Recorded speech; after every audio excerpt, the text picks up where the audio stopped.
تہجد میں مانگی گئی دعا ایسا تیر ہے جس کا نشانہ نہ کبھی خطا نہیں ہوتا، اور عشق بھی وہ جب تک سانس نہیں لیتا جب تک اللہ کو راضی نہیں کر لیتا۔ تہجد میں چھپا ہے کن کا راز۔ تہجد کے وقت اگر آپ کی آنکھ کھلے تو سمجھ لیں نماز کے لیے بلاوا آسمان سے آیا ہے۔ وقت تہجد آسمان کی جانب دیکھو تو محسوس ہوتا ہے جیسے ساری کائنات صبر کے رنگوں سے سجائی گئی ہے۔ تہجد اگر لاڈلی ہے تو اس تک پہنچ جانے والا اللہ کا سب سے لاڈلا بندہ ہے، اور جب لاڈلا فرمائش کرتا ہے تو اسے رد کرنے کی کوئی گنجائش باقی نہیں رہتی۔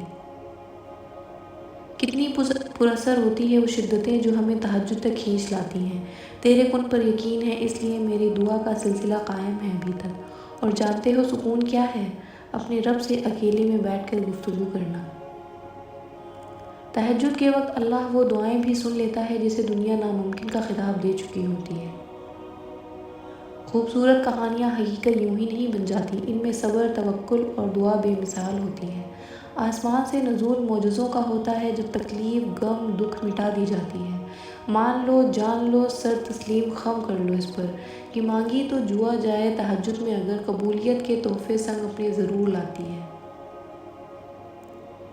اللہ بے مقصد تو نہیں دعا کے لیے آپ کی بند مٹھی کو کھول کر مانگنا سکھاتا۔ اللہ اپنی مرضی کے بغیر تو کچھ بھی آپ کی رضا کا حصہ نہیں بناتا۔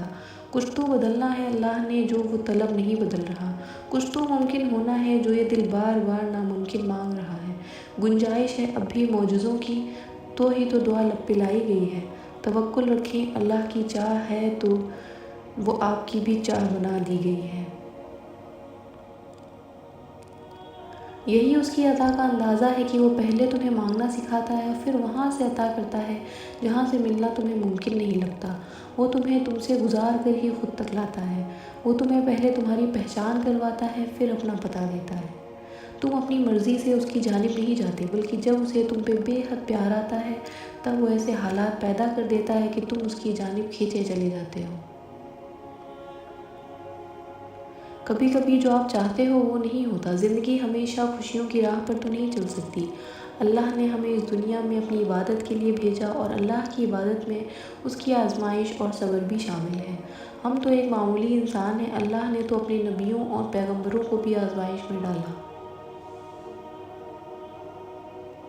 پر ان آزمائش کے بعد جو زندگی اللہ انعام کے طور پر آپ کو عطا کرے گا، اس کی وجہ سے آپ اپنی مشکلوں کو ہی بھول جائیں گے۔ تو بس اللہ پر بھروسہ رکھیں، آپ کا بھی اچھا وقت ضرور آنے والا ہوگا انشاءاللہ۔